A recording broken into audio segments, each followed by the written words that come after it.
आइए आज हम लोग स्टडी करेंगे ionization of acids and bases. तो अम्ल और क्षार का आयनीकरण, उससे संबंधित जो क्वेश्चन नीट में पूछे गए हैं उनके बारे में आज हम स्टडी करेंगे। तो 53 नंबर क्वेश्चन देखिए, कह रहा है find out the solubility of NiOH का whole twice in 0.1 mNaOH given that the ionic product of NiOH का होल ट्वाइस is 2 × 10⁻⁻15। तो NaOH की सॉल्युबिलिटी दे दिया है और आयनिक प्रोडक्ट दे दिया है, नहीं NaOH का कंसंट्रेशन दे दिया है और सॉल्युबिलिटी प्रोडक्ट दे दिया है और हमसे सॉल्युबिलिटी पूछ रहा है। तो इसके बारे में स्टडी करते हैं। तो यहाँ पर देखिए जो NiOH है उसकी पहले हम लोगों ने रिएक्शन लिखी। तो NiOH की देखिए इस तरह से रिएक्शन होगी। तो Na+2 बनेगा और 2OH- बनेगा। हमने आपको बताया था कि इधर 2 है तो Na की बैलेंसी है और OH में इधर 1 है तो OH- यानी OH की बैलेंसी 1 है। अब इस +2 को बैलेंस करने के लिए OH के साथ 2 पहले लगेगा। अब देखिए इसकी सॉल्युबिलिटी अगर यस है तो चूंकि ये 1 मोल है, ये 1 मोल है और ये 2 मोल है तो इसमें यस है। तो चूंकि ये 1 मोल, ये 1 मोल तो इसमें भी यस है। ये 2 मोल है तो इसमें 2s लिखेंगे। Where S is the solubility of NiOH का होल ट्वाइस। यहाँ पर यस NiOH का होल ट्वाइस की सॉल्युबिलिटी मानी गई है। अब देखें यहाँ पर ये फिर से फार्मूला है, इक्वेशन है NaOH। तो NaOH अगर टूटेगा तो Na+ और OH- में टूटेगा। तो 0.1 m है तो जाहिर सी बात है कि 1 मोल है, ये भी 1 मोल है, ये भी 1 मोल है। तो 0.1 m है तो 0.1 m Na+ बनेगा और 0.1 m OH- बनेगा, क्योंकि सब 1 मोल है। तो जितने मोल हैं उसी के हिसाब से बनते हैं, पीछे हमने पढ़ा है। अब देखिए ये OH- है, 2 मोल है तो OH- हो जाएगा 2s + 0.1, ये OH- है तो ये 2s + 0.1 m। ये सॉल्युबिलिटी हो गई हमारी OH- की, OH- की सॉल्युबिलिटी। अब यहाँ पर देखिए 2s + 0.1 को लगभग 0.1 माना गया है। ऐसा क्यों माना गया है? क्योंकि ये जो 2s है जिसको यहाँ पर 2a लिखा है ये 0.1 से बहुत कम है। क्यों कम है? क्योंकि ये प्रबल क्षार है। NaOH हमारा प्रबल क्षार है और जो प्रबल होता है वो दुर्बल को जब डाला जाएगा उस विलयन में तो उसको आयनित होने से रोकता है। तो NiOH का होल ट्वाइस को आयनित नहीं होने देगा NaOH। तो इस वजह से Na+ और OH- में जो OH- है ये समायन प्रभाव यानी कॉमन आयन इफेक्ट की वजह से इसको कम आयनित होने देगा NiOH का होल ट्वाइस, जिससे ये वैल्यू बहुत कम होगी। इसलिए 2s यहाँ पर 2s होना चाहिए, ये यहाँ पर यस है तो 2s बहुत बहुत कम होगा 0.1 से। तो इसलिए ये OH- की सॉल्युबिलिटी लगभग 0.1 के बराबर होगी। अब आयनिक प्रोडक्ट का हमारा फार्मूला क्या होता है कि आयनिक प्रोडक्ट का मतलब आयनित होने के बाद जो उत्पाद बन रहा है, प्रोडक्ट का मतलब उत्पाद। तो NiOH का होल ट्वाइस अगर आयनित होगा तो Na+2 बनेगा, OH- 2 तो आयनिक प्रोडक्ट NiOH का होल ट्वाइस = हो जाएगा Na+2 की सांद्रता और OH- की सांद्रता। और चूंकि पहले 2 है तो जो पहले होगा वो पावर में जाता है, बहुत बार हम लोगों ने बता दिया है, तो इसलिए पावर में चला गया। इसलिए आयनिक प्रोडक्ट हमको क्वेश्चन में दिया है, आयनिक प्रोडक्ट को KSP लिखते हैं, KSP। तो आयनिक प्रोडक्ट KSP हमको क्वेश्चन में दिया है 2 × 10⁻15, और ये हो जाएगा हमारा यस, Na+2 का यस है सोल्युबिलिटी, तो यस, और OH माइनस की हो जाएगी 0.1 लगभग होगी तो इतनी, लेकिन चूंकि ये बहुत कम है इसलिए ये परिणाम को प्रभावित नहीं करेगा, इसलिए 0.1 लिखा। स्क्वायर है तो स्क्वायर लिख दिया। अब आगे देखते हैं, इसको सॉल्व किया तो ये यस बराबर आ गया 2 × 10⁻15 अपान ये स्क्वायर हमें तो 0.1 × 0.1 लिख सकते हैं। इसको सॉल्व किया तो आ गया 2 × 10⁻13 मोलर। तो ये हमारा 53 का ए विकल्प करेक्ट हो जाएगा। तो 53 का ए विकल्प हमारा करेक्ट हो गया। अब 54 नंबर क्वेश्चन देखते हैं।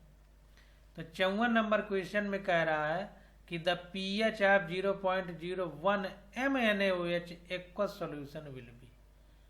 एक्वस का मतलब जलीय, तो जलीय विलयन है NaOH का जिसकी मोलरता 0.01 है। इस विलयन का pH मान हमको बताना है। तो इसको देखते हैं। तो यहाँ पर देखिए NaOH है, तो इसको वैसे ही तोड़ते हैं जैसे हमने पीछे वाले क्वेश्चन में किया है। तो NaOH Na+ और OH- में टूटेगा। NaOH का 0.01 मोलर सांद्रता है, और चूंकि ये भी 1 मोल है और OH- भी 1 मोल है, तो ये 0.01 m है, तो ये भी 0.01 m होगा। अब OH- की सांद्रता 0.01 मोलर हो गई, तो POH बराबर होता है माइनस log OH-।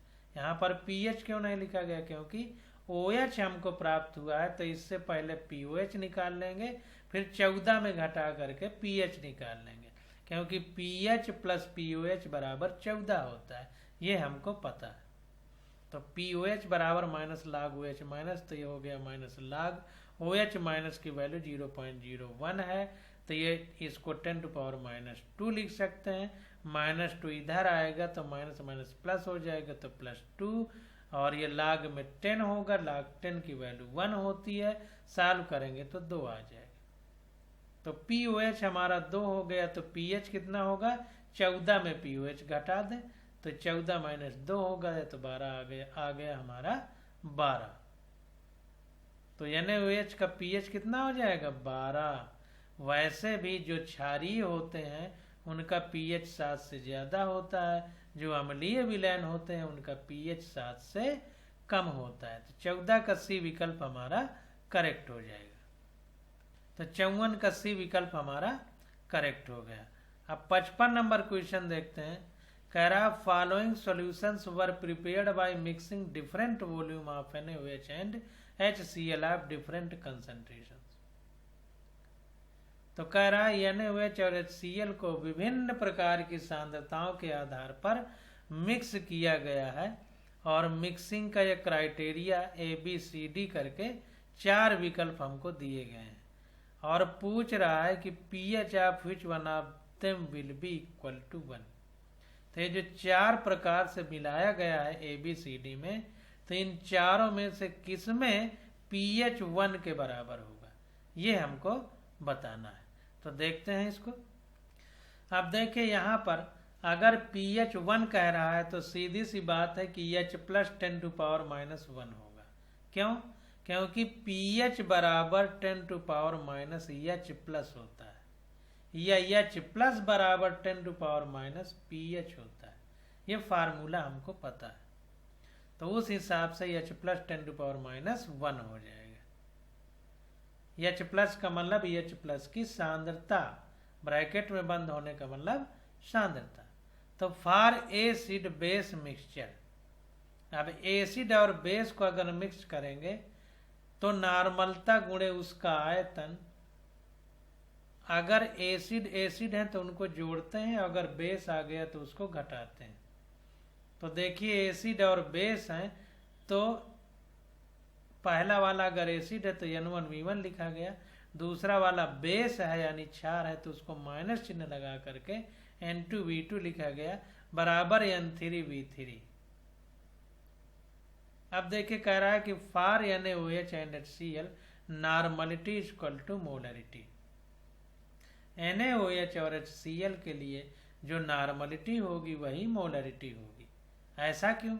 ऐसा इसलिए क्योंकि NaOH में एक ही OH माइनस है और HCl में एक ही H प्लस है, इसलिए नॉर्मलिटी और मोलरिटी बराबर होगी। तो अब देखिए AM1H प्लस इक्वल टू, कहने का मतलब जो A वाला हमारा ऑप्शन है उसके लिए निकाला जा रहा है। तो पहले वाले का अगर निकालेंगे तो देखिए कैसे निकालना है ये हम आपको बता दे रहे हैं। तो पहला विकल्प हमारा ये है, देखिए तो इसको इस प्रकार से करेंगे, चूंकि ये अम्ल है एसिड और ये बेस है, अम्ल में H प्लस जो विलयन में H प्लस देता है वो अम्ल होता है, जो OH माइनस देता है वो बेस होता है। ये हमने NCERT में पढ़ा है। ब्रांस्टेड लोरी संकल्पना या आर्हेनियस जो भी रही हो, पीछे हम लोग देखे हैं। तो यहाँ पर देखिए ये हमारा एसिड है और ये हमारा बेस है। तो अब देखिए एसिड में पॉजिटिव और बेस में निगेटिव चिन्ह लिखेंगे। तो N1V1 बराबर N2V2 माइनस N2V2 बराबर N3V3। तो यहाँ पर देखिए N1 हमारा HCl और NaOH के लिए N और M एक ही होंगे, नॉर्मलिटी और मोलरिटी। क्यों? क्योंकि H प्लस एक ही बन रहा है इसमें, OH माइनस एक, इस वजह से। तो यहाँ पर देखिए जो M है वही N है, तो M/10 लिख सकते हैं, यानी 1/10 इंटू V1 कितना है 60 ml माइनस 1/10 इंटू V2 कितना है 40 ml, और N3 हमको निकालना है इंटू V3 कितना होगा, दोनों का योग 60 और 40 100 हो गया। तो यहाँ पर 100 हो जाएगा। तो N3 इक्वल टू 1/10 गुणे 60 माइनस 1/10 गुणे 40 अपान 100, ये हो जाएगा। और यही चीज हमारी आंसर जो दिए गए हैं उसमें दी गई है। तो इसको देखते हैं।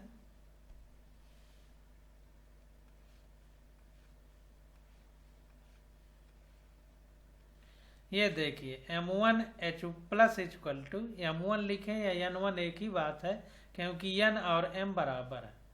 तो देखिए 60 गुणे 1/10 माइनस 40 गुणे 1/10/100। तो सॉल्व करने पे आ गया 2 गुणे 10⁻⁻² मोलर।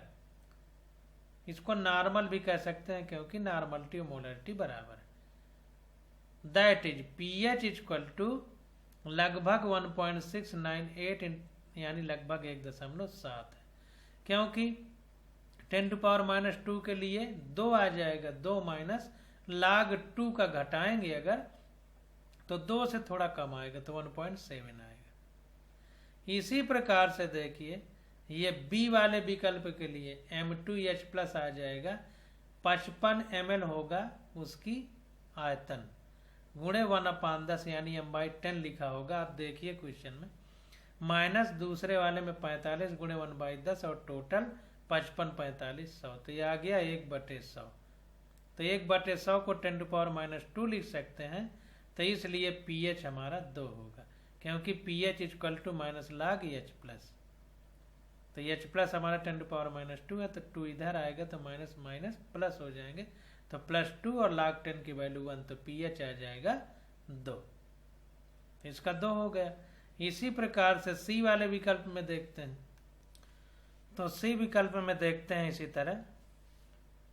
तो यहाँ पर देखें M3H plus equal to 75 ml दिया होगा HCl की वॉल्यूम और m/10 दिया होगा HCl का कंसंट्रेशन, माइनस 25 ml दिया होगा NaOH की सांद्रता और NaOH का आयतन और m/10 दिया होगा NaOH की कंसंट्रेशन अपान 25 प्लस 75 प्लस 25 यानी बटे 100।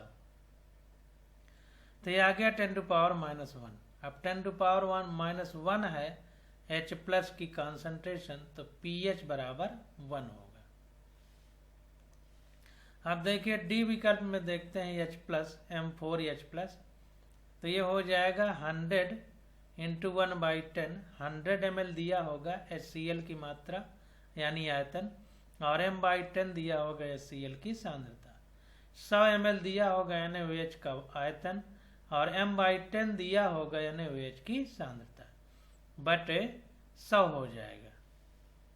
ये यहाँ पर देखिए कुछ मिस्टेक लग रहा है, इसको देख लेते हैं, क्योंकि 100 और 100 200 होना चाहिए।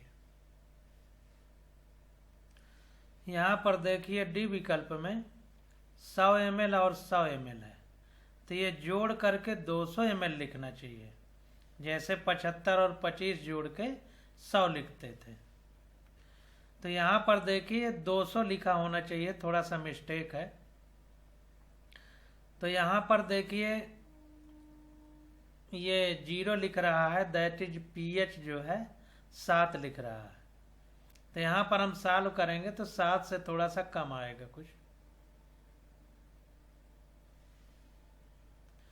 तो यहाँ पर देखिए C विकल्प जो है इसमें pH की वैल्यू 1 आ रही है, तो C में pH की वैल्यू 1 होगी,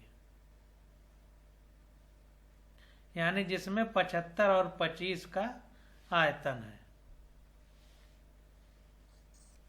तो 55 का C विकल्प हमारा करेक्ट है। आंसर में थोड़ा सा मिस्टेक है, D दे दिया गया है। यह देखिए 55 का D दिया है, जबकि pH C वाले में 1 आ रहा है और हमसे 1 ही पूछ रहा है। तो C विकल्प सही है, इसको ठीक कर लीजिए। ठीक है, आंसर सही है। C में D लिख दिया है, D वाले में C लिखा है, तो इसलिए आंसर हमारा सही है, इसमें कोई गड़बड़ी नहीं है। अब देखते हैं क्वेश्चन नंबर 56। तो कह रहा है द परसेंटेज ऑफ पायरिडीन, जिसका फार्मूला होता है C5H5N, that forms pyridinium ion C5H5NH in a 0.10 molar aqueous pyridine solution. Kb for C5H5N is equal to 1.7 into 10⁻⁹ is। तो देखिए पायरिडीन की हमको प्रतिशतता ज्ञात करना है, जिसमें कि पायरिडीनियम आयन जो है जिसका फार्मूला लिखा है C5H5NH, इसमें प्लस या माइनस होना चाहिए, अभी आंसर देखेंगे तो पता चलेगा। इसकी कंसंट्रेशन है 0.10 m और इसके लिए विलेयता गुणनफल यानी Kb इस आयन के लिए, चूंकि क्षारीय है तो उसके लिए Kb लिखा गया है, बेस के लिए B है, तो Kb की वैल्यू है 1.7 into 10⁻⁹। तो इसमें पायरिडीन का परसेंटेज निकालना है। कंसंट्रेशन दे दिया है पायरिडीनियम आयन की 0.10 m और Kb दे दिया है C5H9H5N के लिए, यानी पायरिडीन के लिए C5H5N। Kb की वैल्यू C5H5N के लिए 1.7 into 10⁻⁹ है। प्रतिशतता निकाल के देखते हैं इसको। तो यहाँ पर देखिए C5H5N, इसका जब पानी से रिएक्शन होती है तो C5H5N plus H plus OH minus ion बनता है। जैसा हमने आपको बताया था कि पायरिडीनियम आयन को वहाँ गलत दिया है, प्लस या माइनस चिन्ह होना चाहिए, तो यहाँ पर देखिए आंसर में स्पष्ट प्लस चिन्ह लगाया है। अब हमारा जो फार्मूला होता है वो होता है प्रतिशत कितना परसेंट डिसोसिएशन हुआ, परसेंटेज पाइरिडिनियम का मतलब कितना परसेंट डिसोसिएट हुआ, तो ये पाइरिडिनियम आयन बना और OH माइनस आयन बना। तो एल्फा इक्वल टू फार्मूला होता है √KB/C। अगर क्षार है तो, बेस है तो, अगर एसिड होता तो Ka/C हो जाता। तो ये एल्फा इक्वल टू √KB/C, तो इक्वल टू हो गया Kb की वैल्यू क्वेश्चन में दिया है 1.7 × 10⁻⁹ अपान कंसंट्रेशन हमको दिया है पाइरिडिनियम की 0.10 पाइरिडीन की।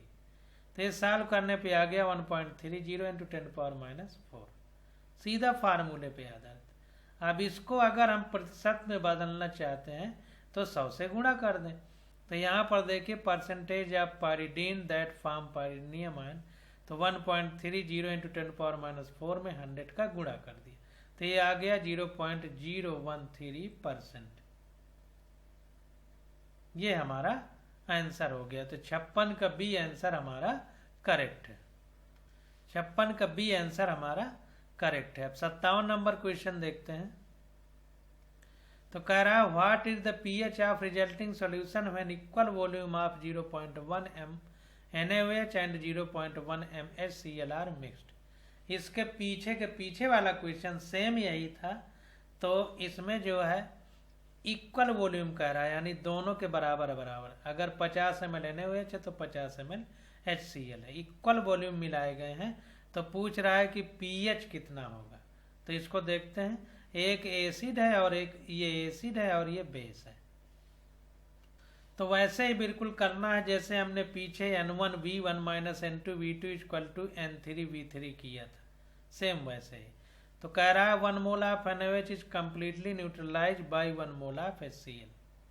तो NaOH का 1 मोल HCl के 1 मोल से पूरी तरह से न्यूट्रलाइज हो जाएगा, उदासीन हो जाएगा। क्यों? क्योंकि दोनों प्रबल हैं। NaOH प्रबल क्षार है तो HCl प्रबल अम्ल है, इस वजह से। तो hence 0.01 mole of NaOH will be completely neutralize by 0.01 mole of HCl। इसलिए NaOH का 0.01 मोल HCl के 0.01 मोल से पूरी तरह से उदासीन हो जाएगा। तो NaOH लेफ्ट, तो NaOH कितना बचेगा? तो NaOH हमारा 0.1 है और HCl 0.01 है। यहाँ पर देखिए कुछ गलत है, 0.1 होना चाहिए यहाँ के हिसाब से देखा जाए। तो NaOH का 0.1 माइनस, अब HCl 0.1 है 0.01 है, तो NaOH का 0.01 ही उदासीन होगा, बाकी बच जाएगा। तो यहाँ पर देखिए 0.1 होना चाहिए था। अभी क्वेश्चन देखते हैं तो क्लियर हमें पता चलेगा। तो ये 0.1 में 0.01 गया तो बचा 0.09 मोल। तो इतना NaOH हमारा बच जाएगा, क्योंकि बराबर मोल HCl के बराबर मोल NaOH के आपस में उदासीन होंगे, तो जो ज्यादा होगा वो बच जाएगा।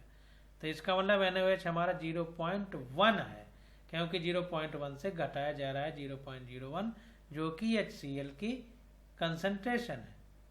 तो अब देखते हैं आगे। अब देखिए कह रहा है कि एस इक्वल वॉल्यूम ऑफ 2 विलेन आर मिक्स्ड।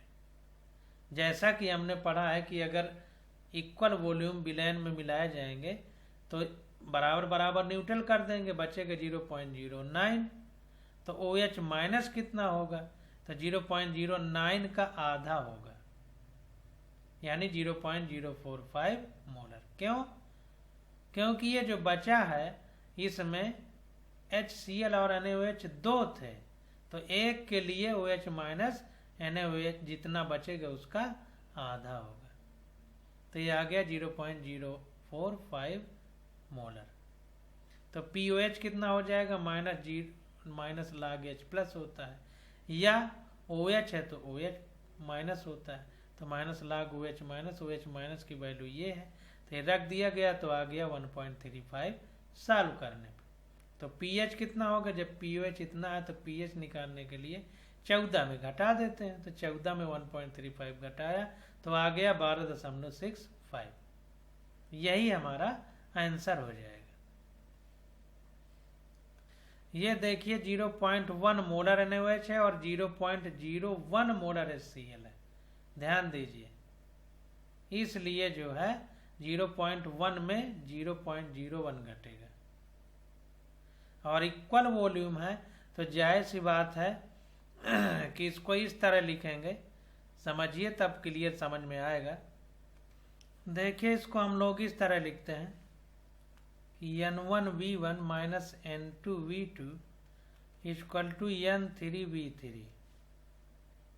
तो अगर N1V लिखा जाएगा क्योंकि इक्वल वॉल्यूम है तो V लिखा तो इधर भी N2V लिखा जाएगा, तो ये हो जाएगा N3 और V3 जो होता है यानी दोनों का योग होता है तो VV हो जाएगा 2V।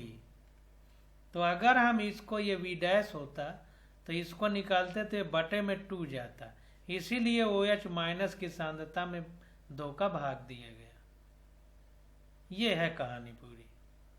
तो इस तरह से समझने का प्रयास करिए। 2V होगा तो ये V से V कट जाएगा क्योंकि ये कॉमन हो जाएगा, तो N3 निकालेंगे तो N1 माइनस N2 बटे 2 होगा। तो N1 0.1 है माइनस N2 0.1 है बटे 2 होगा, तभी ये 0.09/2 यानी 0.45 आया है पीछे जो हमने आंसर में देखा। तो क्यों आया है ये हमने आपको बता दिया।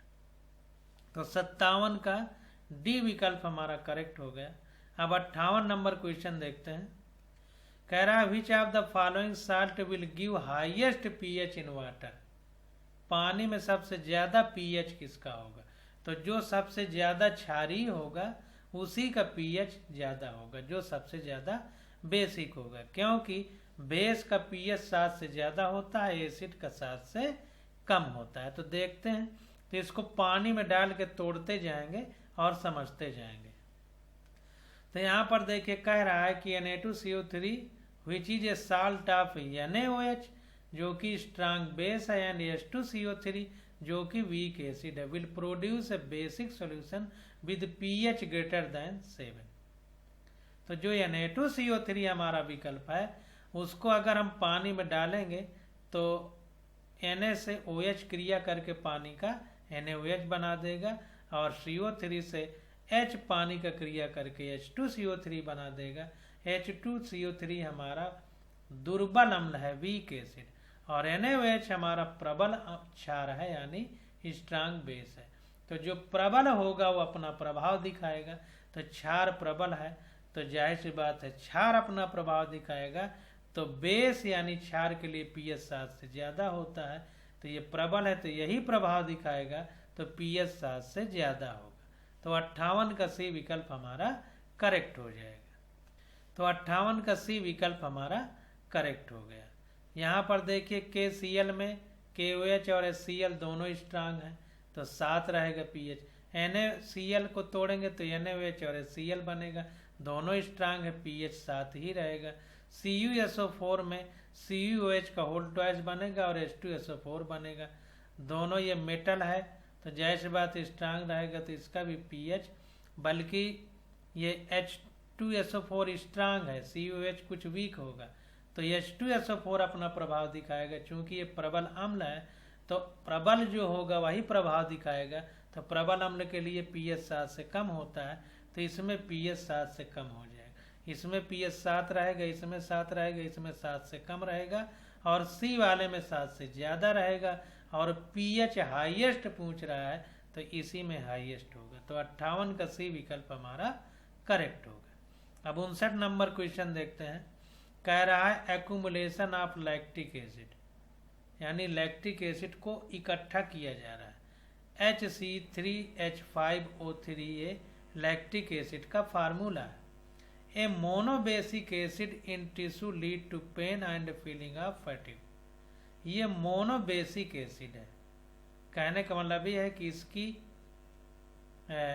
क्षारकता जो है, बेसिसिटी जो है वो एक है। मोनोबेसिक एसिड, एसिड यानी ध्यान दीजिए अम्ल के लिए क्षारकता लिखते हैं, क्षार के लिए अम्लता, उल्टा शब्द ये लिखा जाता है। तो मोनोबेसिक एसिड है यानी इसकी क्षारकता एक है। तो कह रहा है यही हमारा मांसपेशियों में दर्द उत्पन्न करता है, टिश्यू पेन उत्पन्न करता है, ऊतकों में दर्द उत्पन्न करता है और थकावट का अनुभव कराता है, फीलिंग ऑफ फैटिक। फैटिक का मतलब थकावट। कह रहा है इन 0.10 molar aqueous solution lactic acid is 3.7% dissociated. अगर 0.10 मोलर एक्वस सॉल्यूशन है यानी जलीय विलयन है तो उसमें लैक्टिक एसिड 3.7% टूटता है। डिसोसिएट का मतलब टूटता है। तो कह रहा है the value of dissociation constant. Dissociation constant की वैल्यू हमसे पूछी जा रही है, के for this acid will be. Dissociation constant मतलब के, क्योंकि एसिड है तो एसिड के लिए के लिखेंगे, बेस होता तो के भी लिखते। तो देखते हैं इसको। तो देखिए जैसा कि हमने क्वेश्चन में देखा है कि ये लैक्टिक एसिड 3.7% डिसोसिएट होता है, तो परसेंटेज में आयोनाइजेशन कितना हो जाएगा या डिग्री ऑफ डिसोसिएशन कितना हो जाएगा, 3.7% का है या 3.7/100 का है, तो ये आ जाएगा 0.037। अब अकॉर्डिंग टू ओस्टवाल्ड लॉ, तो ओस्टवाल्ड लॉ के हिसाब से या फार्मूले के हिसाब से फार्मूला होता है K = α²C। पीछे हम लोग पढ़ भी चुके हैं। मोनो बेसिक एसिड के लिए या मोनो एसिडिक बेस के लिए ध्यान दीजिए। तो ये अल्फा की वैल्यू है तो इसका स्क्वायर लिखेंगे तो 0.037 का होल स्क्वायर होगा, इंटू सी की वैल्यू कंसंट्रेशन 0.10 मोलर दिया है क्वेश्चन।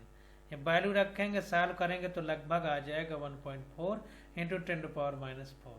ये दिया है 59 का बी विकल्प में, तो 59 का बी विकल्प हमारा करेक्ट हो जाएगा। देखिए ये करके हमने बहुत बार दिखाया है, फिर दिखाई दे रहे हैं।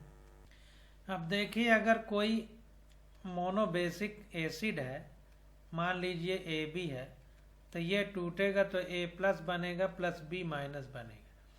मान लीजिए प्रारंभ में इसकी कंसंट्रेशन C है तो इसकी 0,0 होगी क्योंकि टूटेगा ही नहीं प्रारंभ में। अब एट इक्विलिब्रियम, देखिए बहुत बार बता चुके हैं फिर बता रहे हैं, ये अगर अल्फा टूटेगा, ये अल्फा 1 होता तो अल्फा C है तो कितना टूटेगा C अल्फा, ये भी C अल्फा क्योंकि 1 मोल 1 मोल 1 मोल है, तो ये C अल्फा है तो ये भी C अल्फा होगा। इधर बचेगा कितना C है तो बचेगा कितना C - C अल्फा, यानी C कॉमन हो जाएगा 1 - अल्फा। अब K निकालना हो तो प्रोडक्ट की सांद्रता बटे रिएक्टेंट की सांद्रता, तो C अल्फा उत्पाद गुणे C अल्फा अपान 1, अरे यहाँ पर C है तो C 1 - अल्फा। अब C से C कट जाएगा तो ये C अल्फा² अपान 1 - अल्फा बचेगा। अब चूंकि अल्फा कम होगा तो इसकी वैल्यू लगभग 1 ही होगी, तो नीचे वाले को हटा देंगे तो K लगभग C अल्फा² होगा। वही चीज लिखी गई है C अल्फा², ये अल्फा है A जो लिखा है, इसी को सॉल्व करके ये लिखा गया। तो इस प्रकार से हम लोग क्वेश्चन को करते हैं। अब क्वेश्चन नंबर 60 आ जाता है, इसको देखते हैं। कह रहा है at 100 degree centigrade the KW of water is 55 times its value at 25 degree centigrade. तो KW जो कि वाटर के लिए है, ये 100 डिग्री सेंटीग्रेड पर जो होता है वो 55 गुना ज्यादा होता है 25 डिग्री सेंटीग्रेड, क्योंकि KW टेम्परेचर पे केवल डिपेंड करता है। कह रहा है what will be the pH of neutral solution. तो उदासीन विलयन के लिए pH कितना होगा, log 55 की वैल्यू दे दिया है 1.74, एकदम आसान कर दिया। इसको देखते हैं। तो देखिए 25 डिग्री सेंटीग्रेड और KW 1 × 10⁻⁴ है। 100 डिग्री पर KW 55 × 10⁻⁴ है। ये 25 डिग्री पर KW हमको पता है। इतना क्यों है, क्योंकि pH प्लस POH बराबर 14 होता है, तो KW बराबर H प्लस और OH माइनस की सांद्रता, तो 10⁻⁷ × 10⁻⁷ करेंगे तो 10⁻14 आता है एनसीईआरटी में हमने करके देख लिया है और पढ़ा भी है। तो के डब्ल्यू बराबर H plus O H minus होगा। तो के डब्ल्यू बराबर, चूंकि एच प्लस और ओ एच माइनस की सांद्रता बराबर होगी इसलिए किसी एक को लिख सकते हैं। तो यहाँ एच प्लस को लिखा तो एच प्लस का स्क्वायर हो गया, यानी एच प्लस बराबर अंडर रूट के डब्ल्यू हो गया। ये स्क्वायर हटा, यानी एच प्लस बराबर अंडर रूट के डब्ल्यू की वैल्यू 100 डिग्री सेंटीग्रेड पर 55 गुणे 10 की घाते माइनस 14 है। तो इसको लिखा तो हो गया 55 गुणे 10 की घाते माइनस 14। अब इसको सॉल्व किया तो ये आ गया P H equal to minus log H plus. तो ये आ गया माइनस लाग एच प्लस की वैल्यू उठा के रख दिया। तो ये हो गया हाफ, ये रूट हटाएंगे तो यहाँ पर हाफ लिखा रहता है, पहले हाफ आ गया माइनस लाग 55 गुणे 10 की घाते माइनस 14। तो ये बराबर हो गया हाफ माइनस लाग 55, और ये माइनस इधर माइनस होके प्लस हो जाएगा तो प्लस 14 लाग 10। ये 14 इधर आ गया तो इधर 10 बचा, यानी लाग 10।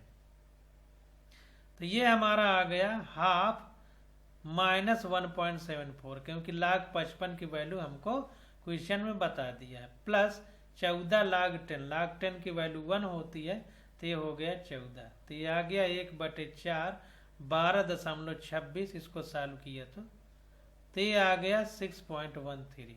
ये देखिए 4 गलत लिखा है, 1/2 होना चाहिए। सॉल्व किया तो आ गया 6.13। तो यही हमारी पीएच की वैल्यू हो जाएगी। तो 60 का डी विकल्प हमारा